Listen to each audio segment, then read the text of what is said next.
Hi, welcome to the Barnsdall Junior Arts College online piano class. My name is Vera Lugo. I am the piano instructor for Barnsdall Junior Arts College. I usually teach classes piano 1A, 1B, 1C, and 1D. And this is an experiment that we're doing now because of the stay-at-home orders. So this is the first video in our series.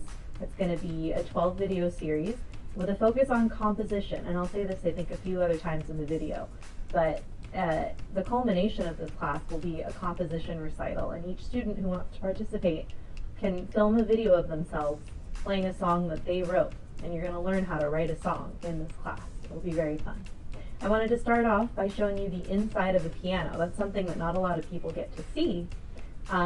If you have a keyboard at home, totally fine. A piano is not required for this class. It's great if you have one to play, but if you have a keyboard, that's fine too. If you're going to purchase a keyboard to learn how to play piano, it's good to get one with weighted keys. That's weighted like W-E-I-G-H-T, because it's more like a real piano. But if you don't have that, if you just have a toy piano, you'll still be able to learn something from this class, and you'll still be able to create a composition to share with everybody. So now let's take a look inside the piano. This is an upright piano, an upright acoustic piano. Upright means that unlike a grand piano, which you'll see a picture of in just a moment, it's upright like this. See how there's no back of it? This is the back right here. So a grand piano will have this whole thing here where the strings go out. And you might be surprised to hear me say strings. Let's take a look inside this piano. So this is just a normal piano keyboard here. Very old, but what's happened is that we've opened up the front of it. We took the wood off of the front so that you can see inside. And inside, you'll see all these different components. There's these things. Those are the strings. There's these things. They're called the hammers. Can you guess why? They're kind of like hammers. And this whole thing together is called the action. This part back here with the metal and the strings is called the harp, because like a harp, it has strings strung across it. Now guess what? We have a piano, right? When we hit the keys, and watch out, this piano is very out of tune. Plays with her right hand. So we hit our keys, we have sound. Now watch what happens when we do that. The hammers hit the strings. So what's happening when we hit the keys is they go all the way up inside the piano here. And then when you press the key, it moves this part forward, which hits this part right here, and that makes the hammer hit the string, and that's what makes the noise.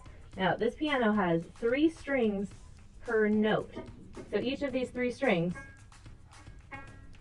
is tuned the same. So you just get one really loud sound that's all the same. But if the piano's really out of tune like this one,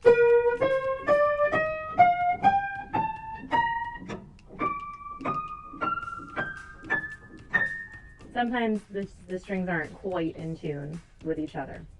So that's how a piano works. You hit the key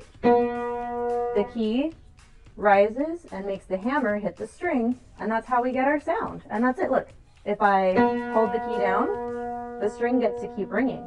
But if I let go of the hammer, if I let go of the key, the damper goes back on there. See that part right in there with the felt? That's felt in there. You can't feel it, but you can see it. That's felt. So when that's up, the string can ring. When it's down, the string can't ring anymore. So when I hit a note, that part comes away, and then if I let go, it goes back and stops the sound. So that's it. That's how a piano works. Next, we're going to look at how the keyboard is put together, or how it's arranged. Each of these things that are like buttons on a keyboard, those are called keys, hence the name keyboard.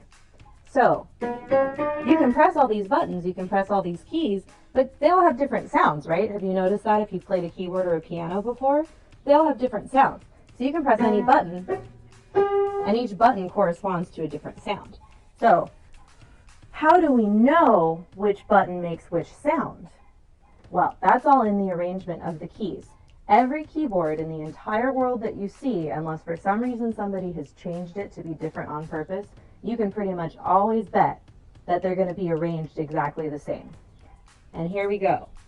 So The way that we look at it is based on these groups of black keys. We have our white keys down here and our black keys up here. Notice how there are groups of 2 and 3 black keys. 2, 3, 2, 3, 2, 3, all the way up the keyboard, right? So we like to center everything in Western music right here. This is called middle C. Now, if you have perfect pitch, or if you have a tuning app, you might hear that this isn't actually C, because this piano is very out of tune. But if it was on an electric piano or a keyboard, that would sound like the note C. And it doesn't matter what it sounds like right now, because we're just going off of the arrangement. The arrangement's going to be the same no matter what. So, any note that's right below a group of 2 black keys, right below and to the left, right there, that's called C.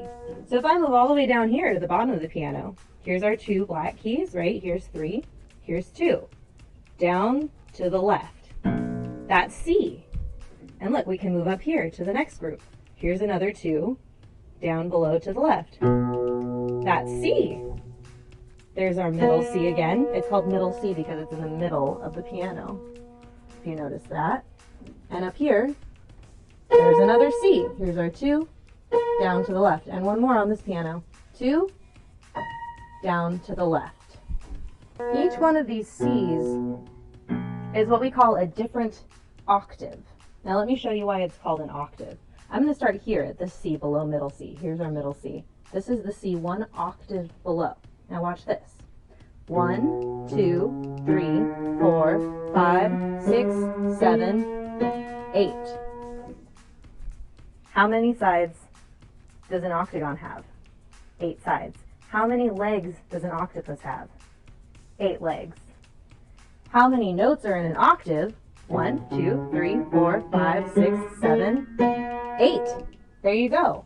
So each of these C's is 1 octave apart. So the keyboard is built around these black keys and these white keys. And later in this class, when we get into looking at reading music and doing finger placement and doing scales, like I just played a scale, we'll talk more about what each of the notes means and the difference between all of these things, all of these distances between the notes, things like that. But for now, we're just going to look at the C's. So if you're following along at home and you have a keyboard, go ahead and go to the piano and try to find every C on your keyboard. See how many there are. Now, a lot of big old regular pianos have a certain number of keys that you may have heard before. It's 88. 88 keys. Now this piano is a little bit smaller. It doesn't have 88 keys. And I'm not going to count all of them, but I can tell you that it's about 5.5 octaves. And you know how I know that? Look at this. Here's 1 octave from C to C. Here's another octave from C to C. Here's a 3rd octave, C to C. Here's a 4th octave, C to C. And all the way up here, this very top note is also C. That's our 5th octave. And then way down here where I started, we have about half an octave below that. So this is 5.5 octaves. But most keyboards that you see have 88 keys, which is closer to 7 octaves, I believe. So we're going to talk about things like melody, like harmony, like chords, scales, all these different things that are actually kind of general music, not just piano specific. But I really wanted to show you today the inside of a piano. That's not something you get to see very often. Usually pianos are closed and we don't get to see the strings and the hammers and all of that. So now that you know how a piano works, I hope that you're a little bit inspired to play and to play with it and to have some fun. Now this class is focused on what we call composition, and composition means writing your own music, writing your own songs, right? So I'm going to show you some of the ways that you can use a piano to make sounds, to make different sounds that you can use in your composition. So let me show you some of the different things on a piano, some of the different sounds you can make. So I've already shown you how we press the keys, and the keys make the sound with the strings there. But if you notice, I showed you this too. Clocks. That makes a sound too. That's a little bit quieter, right? But it's a sound. Strums.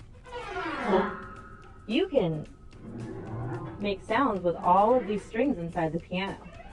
Now, if you're going to do this, I recommend that your hands are clean, so make sure you wash your hands. You know what? It's always kind of a good idea to wash your hands before you play the piano anyway, because look how dirty keys can get. If your hands aren't clean, or if your piano's living in a garage like mine is, it's a good idea to wash your hands, but especially before you touch the keys. The strings, especially before you touch the strings. The strings are temperamental, and they like to be handled gently. But that's one of the ways you can make sounds. You could also, you can use these hammers without the keys to make sounds. Do you notice that? Okay, now let me see if I can find something to stick behind a string. And you might be like, what? What are you talking about? I'm in a garage. I found a piece of debris. You might have something else in your house like erasers, something like that. If you put something in the strings like this, it changes the sound on the keyboard. Hammers hit the strings. Do you hear that buzzing? That's because the vibrations now are going through the string and into this piece of paper that I found. What if I fold the paper up a little bit more when I put it in there? Does that change the sound even more? It's a little bit duller. What if we take it out? Let's hear what that sounds like. Yeah, that's definitely a different sound. Now, something I recommend you look up on YouTube is a group of pieces by a composer named John Cage. He wrote a group of pieces for prepared piano. What that means is that he took a bunch of different stuff like erasers, like trash, like paper clips, like things you would never think to use, and he put them in the strings of his piano, and he wrote music for it. And it sounds really interesting, so I think you should, I'll have a link in the description that you can go look at John Cage's pieces for prepared piano and see what that sounds like. So that's just another idea of sounds that you can use with just a piano to write a song. We're going to look at a bunch of different other things in this class, like chords, like scales, how to write melodies, harmonies, things like that. Looking forward to the rest of the class. Bye. Text, Barnsdall Junior Arts Center, Department of Cultural Affairs. Vera plays the piano.